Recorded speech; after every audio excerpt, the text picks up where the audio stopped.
Mesdames et messieurs, nous sommes dans votre émission Le Nouveau Type de Citoyen, votre émission d'éducation citoyenne et nous parlons aujourd'hui des réformes en matière d'enregistrement de faits d'état civil au Bénin. Et juste après cela, nous allons vous présenter une chronique portant sur la falsification des actes, un risque inutile. Nous parlerons des citoyens, de comportement de citoyens NTC contre la falsification des actes en République du Bénin. Et la troisième rubrique reçoit Faisal Dango pour parler de la responsabilité du citoyen dans la sécurité de sa commune. Et en dernière partie, nous recevons Crépin Agossou. Il nous invite dans cette émission à sortir de notre zone de confort. Merci de nous rejoindre. Bonsoir à tous.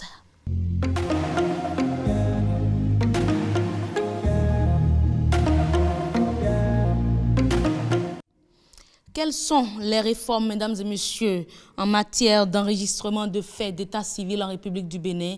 Nous vous proposons tout de suite de suivre le condensé des différents tests liés à cela, réalisés par l'équipe juridique de votre émission Le Nouveau Type de Citoyen. Loi de la République et programme de développement. Les nouvelles réformes en matière d'enregistrement de faits d'état civil au Bénin. L'état civil au Bénin, qu'est-ce que c'est? L'état civil désigne l'ensemble des éléments relatifs à la personne, tels que les noms et prénoms, date et lieu de naissance et la situation maritale. Tous ces éléments constituent des faits d'état civil. Quelles sont les nouvelles réformes en matière de déclaration et d'enregistrement des naissances au Bénin? Au terme des dispositions de la loi numéro 2020-34 du 6 janvier 2021 portant dispositions spéciales de simplification et de gestion dématérialisée de l'enregistrement des faits d'état civil, toute naissance est désormais inscrite au registre national des personnes physiques. Cette inscription vaut déclaration à l'état civil et l'enfant acquiert, dès son inscription au registre national des personnes physiques, un numéro personnel d'identification. L'agent accoucheur est agent de déclaration de naissance à l'état civil. Les naissances survenues en dehors d'un service de santé doivent être signalées dans le centre de santé le plus proche, soit par le père, la mère ou un proche parent.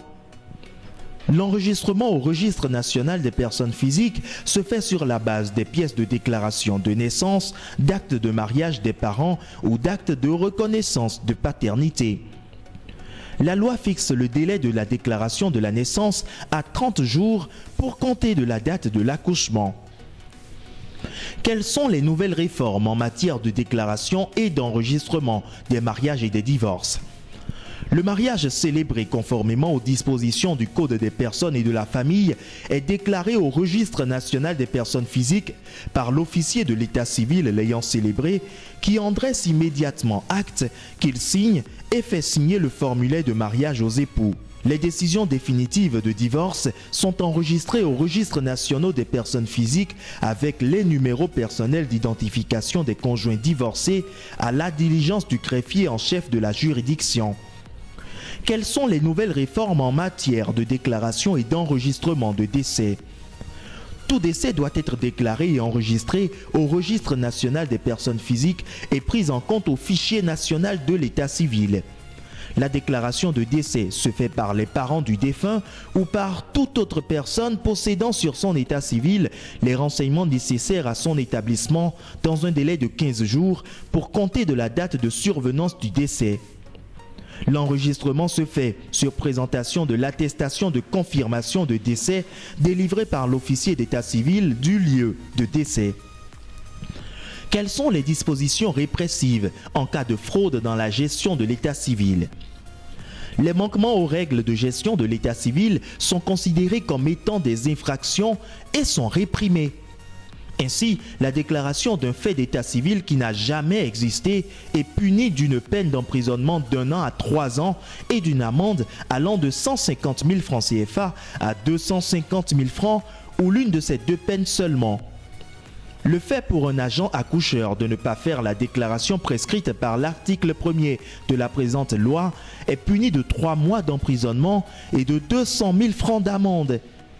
Toute personne qui organise des funérailles sans la déclaration du décès du défunt dans les 15 jours est punie d'une amende de 200 000 francs CFA. L'inhumation sans autorisation de justice d'une personne dont l'identité est inconnue est punie de 3 mois d'emprisonnement et de 200 000 francs CFA d'amende. Où se procurer les lois qui régissent les faits d'état civil en République du Bénin? Les différentes lois qui régissent les faits d'état civil en République du Bénin sont disponibles en téléchargement libre sur le site officiel du secrétariat du gouvernement sgg.gouv.bj. Un nouveau type de citoyen connaît les textes en matière d'enregistrement des faits d'état civil au Bénin. Eh bien voilà, mesdames et messieurs, vous avez désormais toutes les informations nécessaires liées aux différentes réformes, notamment les réformes en matière de déclaration et d'enregistrement des mariages, des divorces, des réformes en matière de déclaration et d'enregistrement des décès, également des réformes en matière de fraude, mais voilà, des fraudes dans la gestion de l'état civil, les différentes dispositions, les nouvelles dispositions répressives, et également où se rendre pour obtenir les lois régissant les faits d'état civil en République du Bénin. Et juste après cela, dans cette même dynamique, nous allons recevoir notre chroniqueuse Maryse Aranranzo-Glele pour parler de la falsification des actes d'état civil.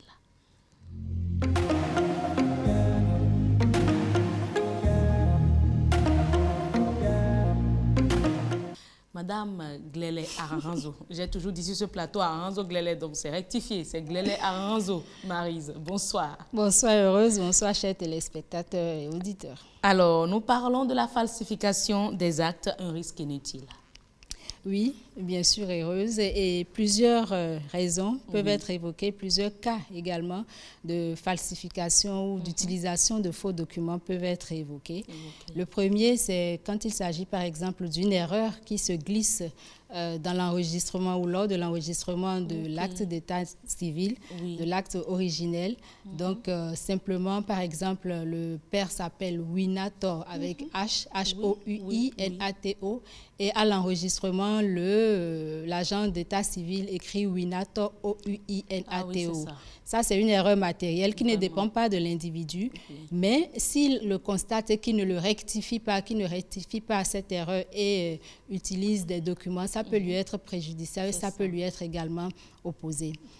Deuxième cas que je vais évoquer, c'est par exemple les cas d'usurpation d'identité. Simplement qui consiste à utiliser ou à tenter d'utiliser le nom ou les informations personnelles d'un autre individu. Ça. Et le troisième cas d'utilisation de faux documents, ça peut être la fraude documentaire tout simplement, notamment lorsque l'individu cherche à obtenir un avantage indu en fournissant des informations fausses ou des documents faux. Exemple de deux jumelles, Gaël et Maël, par exemple, qui se ressemblent comme deux gouttes d'eau qui sont impossibles à distinguer.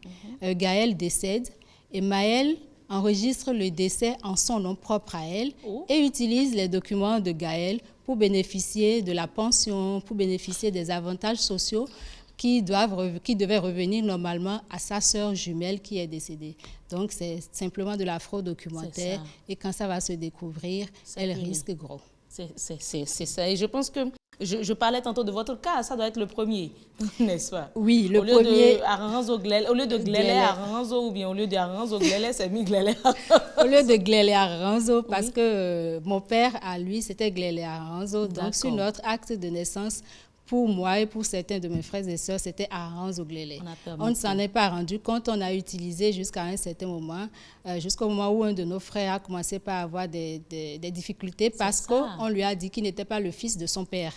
Donc, notre papa a dû faire une procédure de rectification de nom et changer le nom sur notre acte de naissance et c'est devenu Glele Aranranzo. En tout cas, mais lorsqu'il s'agit de fraude, réellement de fraude, quelles sont les conséquences? Eh bien, les conséquences sont énormes. Comme je l'ai dit, la falsification des actes et l'utilisation des faux documents sont punis par la loi au niveau du Bénin. Et le Code pénal, notamment en son article 311, dispose que quiconque contrefait Quiconque a contrefait ou a falsifié ou altéré les permis, certificats, livrets, cartes, bulletins, récépissés, passeports, laissez-passer ou autres documents délivrés par les administrations publiques en vue de constater un droit, une identité ou une qualité, ou d'accorder une autorisation est puni d'un emprisonnement de 6 mois à 3 ans et d'une amende de 100 000 à 500 000 francs CFA. Et la tentative est punie de la même manière. De même, il y a des sanctions qui sont applicables au titre de la loi numéro 2020-34 du 6 janvier 2021 portant dispositions spéciales de simplification et gestion dématérialisée de l'enregistrement des faits d'état civil. Donc, des peines de prison peuvent s'appliquer. Oui. On a dit 6 mois jusqu'à 3 ans de prison et également des amendes allant de 100 000 à 500 000 peuvent être appliquées pour non seulement la personne qui est vraiment coupable, mais la personne qui a simplement tenté également d'usurper. Simplement tenté. Oui, parce qu'on a dit que la tentative est punie de la même façon que l'infraction qui est constituée. D'accord. Alors, comment rectifier, par exemple, l'erreur commise dans l'enregistrement d'un acte de naissance? Vous avez commencé par parler de ça tantôt, toute une procédure. Comment le faire? Alors, il suffit simplement que la personne qui est victime de cette erreur-là ou ses parents, s'il s'agit d'une personne mineure, saisissent le juge d'état civil du lieu de naissance et en rectification de nom. Donc, et le juge va donner va rendre une décision judiciaire qui lui servira auprès des agents de l'état civil de procéder à la rectification. Et donc, tout nouveau type de citoyen, tout citoyen qui se veut de type nouveau que nous promouvons, dès qu'il s'aperçoit qu'il y a eu une erreur matérielle sur son nom, a le devoir de procéder à la rectification et tout citoyen de type nouveau ne doit s'adonner en aucun cas à la falsification ou à l'utilisation de faux documents. D'accord, cela ne s'explique pas. Absolument pas. Et c'est un risque absolument inutile. Vraiment. Parce que tôt ou tard, ça se constate. Ça se constate. Dès que l'administration constate que ce sont des faux documents, on peut vous interpeller à tout moment. Et la sanction, on vient de le dire, c'est de la peine de prison potentiellement et des amendes également. Également. Donc, les dommages sont toujours là.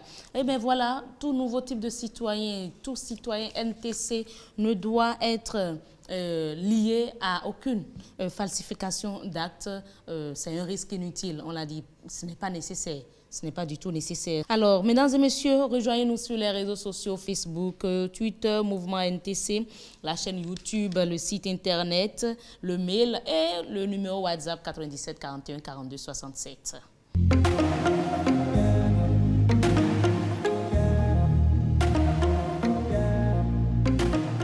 Alors, nous sommes dans la rubrique participation citoyenne et nous allons donner la parole aux citoyens pour nous dire, selon eux, que faire.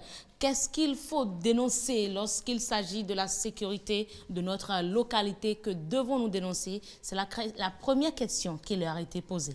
En matière de sécurité, plusieurs choses méritent d'être dénoncées. Et par exemple, des jeunes qui sont dans le quartier, c'est la nuit, ils sont actifs maintenant à la journée. Ils sont passifs, ils dorment très bien, ils dorment bien et puis c'est la nuit, ils sont actifs. Là, on doit les dénoncer. On ne sait pas ce qu'ils font. Nos bus, malgré ce qui s'était passé à Dassa et autres, il y a de ces bus-là que nous remarquons qui roulent toujours à vive allure. Je voudrais aborder le côté de la sécurité alimentaire.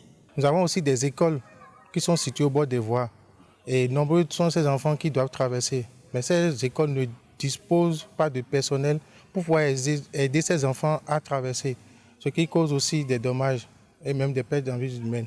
Nous avons sur le plateau Faisal Dango, le spécialiste en participation citoyenne, pour nous donner également d'autres détails. Monsieur Dango, bonsoir. Bienvenue. Bonsoir Heureuse, bonsoir chers téléspectateurs. Alors, en matière de sécurité, vous dites que le citoyen a une grande responsabilité. Oui, une très grande même, on peut dire. Généralement, quand on parle de citoyen, on a à l'esprit cet individu qui vit et grandit dans la communauté. Mais on oublie que le bon citoyen, c'est celui-là qui participe activement à la vie de la communauté et qui contribue à son développement. C'est ça. Ainsi, Comment tout citoyen a des droits qu'il peut exiger, il a également des responsabilités vis-à-vis de sa communauté. L'une des principales responsabilités est de contribuer à la sécurité de la communauté. En 2017, le ministère de l'Intérieur et de la Sécurité publique a élaboré et vulgarisé la charte de sécurité du bon citoyen.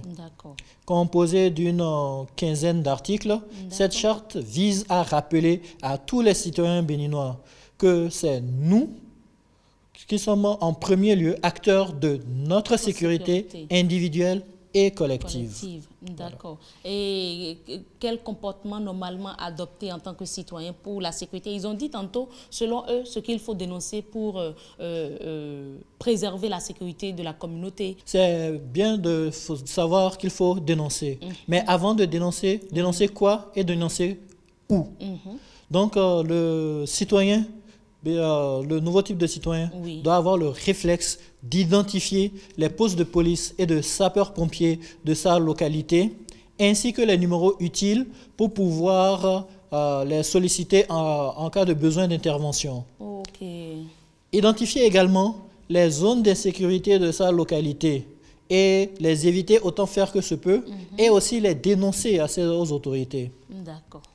D'accord. Donc, c'est notamment les principales actions à poser par le citoyen.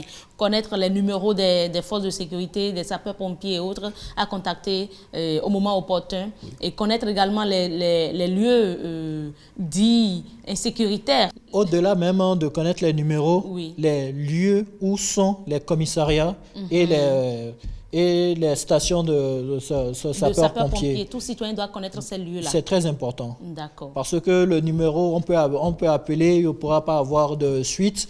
C'est plus opportun de se déporter vers ces lieux-là. D'accord. Et aussi, une troisième mesure sécuritaire basique, s'assurer de la sécurité minimale de son domicile et de sa résidence. D'accord, d'accord.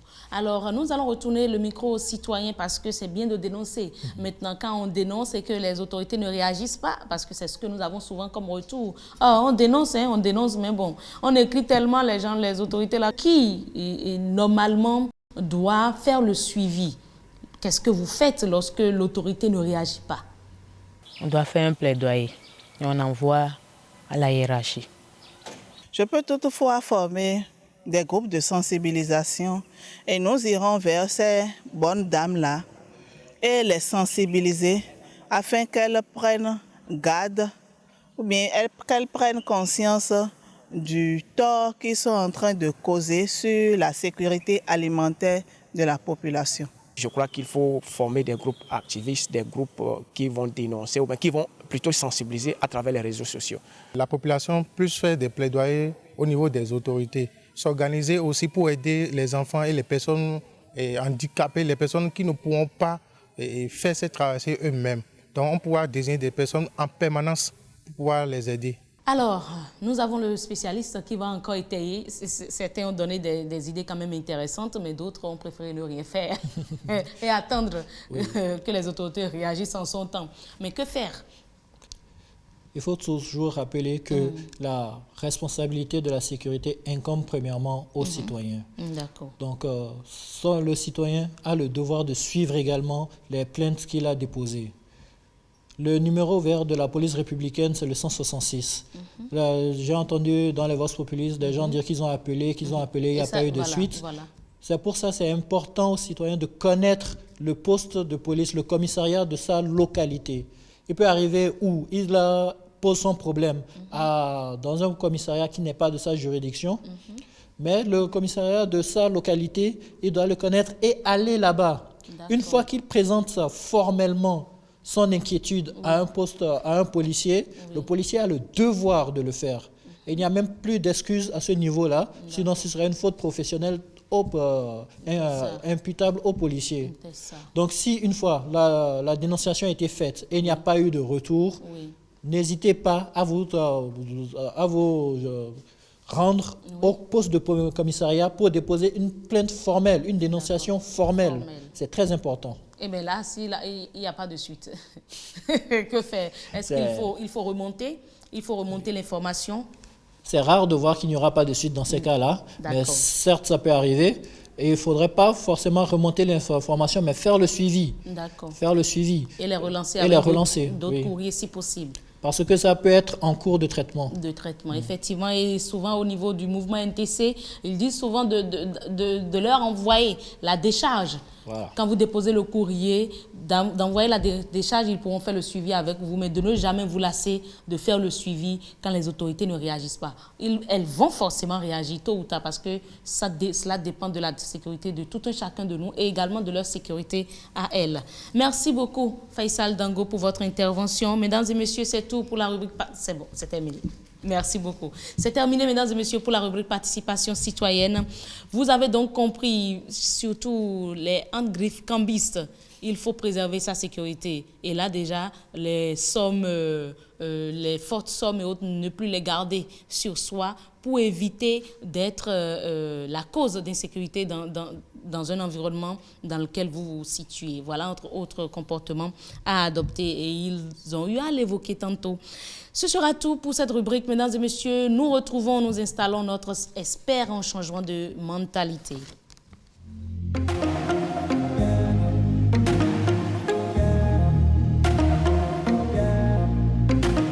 Nous devons sortir de notre zone de confort. C'est important. Beaucoup le disent. Et aujourd'hui, votre rubrique changement de mentalité se focalise sur cette thématique. Et ce sera avec notre expert en changement de mentalité, Crépin Agossou. Bonsoir encore. Merci d'être avec nous. Bonsoir heureuse. Je suis très content d'être en votre compagnie ce soir.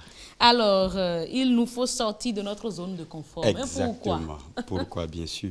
Je vais expliquer un peu pourquoi est-ce qu'il est important de sortir de la zone de confort. Et quand on parle de la zone de confort, c'est simplement ce cadre-là dans lequel nous sommes à l'aise, sans gêne, sans fardeau. Nous sommes à l'aise dans ce cadre, vous voulez que nous en sortons?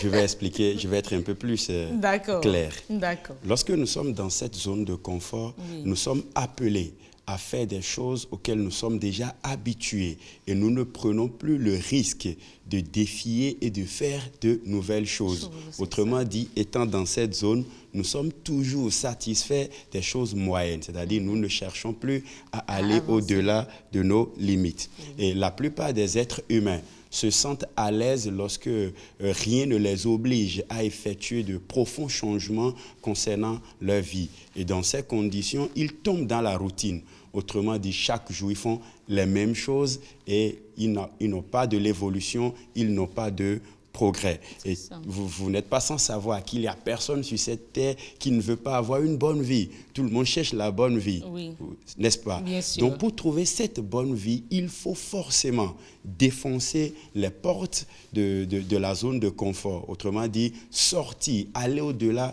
de nos limites, ne pas seulement être à l'aise dans notre monde, être satisfait de ce que nous faisons déjà, sans chercher à relever de nouveaux défis. Et c'est exactement ce que l'artiste digital John Bobak essaie de nous dire en disant « Tous les progrès se déroulent en dehors de la zone de confort ». Je répète, tous les progrès se déroulent en dehors de la zone de confort. C'est tout simplement pour nous dire que si réellement nous voulons réussir, si réellement nous voulons toucher de doigt cette vie épanouie que nous sommes en train de chercher, nous devons forcément sortir de notre zone de confort. C'est-à-dire la zone dans laquelle nous ne cherchons plus à faire de nouvelles choses, la zone dans laquelle nous sommes toujours enfermés sans pouvoir prendre le risque d'aller au-delà de nos limites. Et vous savez très bien qu'il y a des athlètes, lorsqu'ils travaillent pour arranger leurs muscles, au début, ils sentent beaucoup de douleur. C'est parce que les muscles se déchirent à l'intérieur.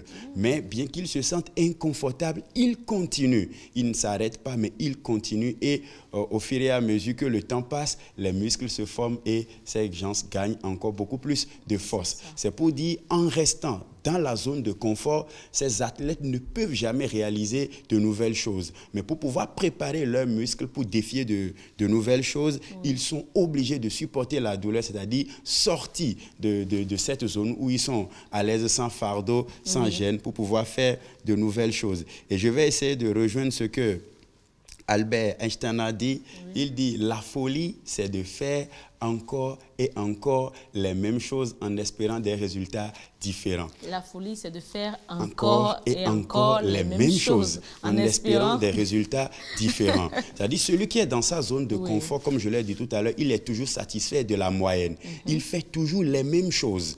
Il fait toujours ce qu'il a l'habitude de faire sans pouvoir chercher à aller au-delà. Mais il espère toujours avoir vous voyez un peu des résultats différents. Donc, Albert dit, ça, c'est de la folie. Donc, quand on ne sort pas de la zone de confort et qu'on est toujours enfermé, finalement, on fait de la routine. On tourne en rond, pas d'évolution et pas de progrès. Et je vais parler de ce petit exercice que j'aime beaucoup. Considérons un carré sur lequel est inscrit 9 points. Et puis, l'exercice consiste, je pense que les téléspectateurs voient l'exercice à l'écran, ils vont essayer de rejoindre, de relier les 9 points en utilisant 4 traits continus sans pouvoir lever la main. Souvent, quand je donne cet exercice, je vois que tous ceux qui s'y donnent sont à l'aise en cherchant la solution dans le carré. Mais je vous dis que pour trouver cette solution, il faut forcément sortir de la zone de confort que constitue ce carré-là. Sans sortir du carré, c'est-à-dire sans dépasser les limites, on ne trouve jamais cette solution. Et cette chose peut être également appliquée à notre vie, c'est-à-dire sans sortir de notre zone de confort, nous n'arrivons pas à trouver des solutions aux problèmes dans lesquels nous tombons ou bien de faire de nouvelles choses afin d'aller de l'avant. Mais comment le faire? Comment sortir de notre zone de confort? Il est vrai que beaucoup de personnes me posent cette question. Comment sortir de la zone de confort? Je vais proposer 2 solutions. La première solution consiste à d'abord défier la peur. Vous savez, les gens sont peur d'échouer. Donc, le fait d'avoir peur d'échouer les empêche d'essayer de nouvelles choses. Ah, si je fais ça, ne va pas marcher. Et ces gens de personnes rencontrent souvent l'impossibilité en tout ce qu'ils font. Quand ils entament un projet, ils disent non, c'est impossible, je ne peux pas continuer. Donc, ils démissionnent vite. Est-ce que vous comprenez un peu? Donc, étant dans la zone de confort, on n'arrive pas à aller au-delà. Donc, la première des choses à faire, c'est de ne plus avoir peur de l'échec, mais de prendre plutôt l'échec comme un défi à relever. Merci, un défi à relever ou bien le premier pas vers la réussite. Et je pense bien que dans une autre émission, je vais détailler ce sujet-là clairement. Ils doivent premièrement s'affranchir de la peur. Le second élément, la seconde solution, je vais dire, c'est d'avoir un mentor. Et ça, j'insiste là-dessus. Avoir un mentor dans la mesure où le mentor sera capable de vous pousser à faire des choses que vous n'êtes pas habitué à faire des choses au-delà de vos capacités, à faire de nouvelles choses auxquelles vous n'étiez pas habitué. Donc, je juge que cette solution est la meilleure. Avoir un mentor pour pouvoir aller au-delà de nos limites, faire de nouvelles choses, sans pouvoir se contenter toujours de la moyenne, mais essayer d'exceller et aller au-delà de nos capacités. Je vais finir en disant à nos nouveaux types de citoyens que la plus grande erreur qu'un citoyen peut commettre, c'est de rester seulement dans sa zone de confort et chercher à obtenir une vie heureuse ou bien chercher à avoir de nouveau. C'est de la folie, comme l'a dit Albert. Donc, je nous invite tous à sortir de notre zone de confort à travers les 2 solutions que j'ai proposées tout à l'heure et à faire de nouvelles choses afin de préparer un Bénin meilleur pour les générations à venir. Donc, mesdames et messieurs, nous avons besoin de s'affranchir de la peur. Et maintenant, d'avoir un mentor. Et là, moi, je dirais un vrai mentor.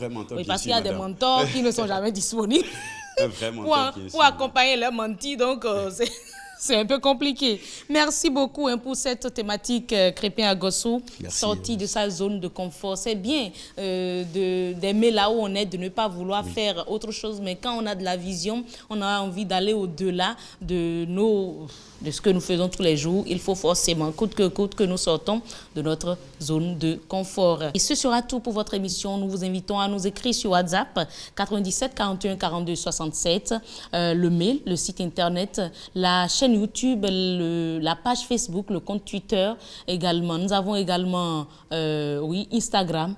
Il y a également LinkedIn. Il y a autant de réseaux sociaux sur lesquels vous allez pour avoir toutes ces informations, toutes ces émissions. Et également le site de l'ORTB, www.ortb.bj, à travers lequel vous pouvez même nous suivre en direct. Merci, portez-vous très bien.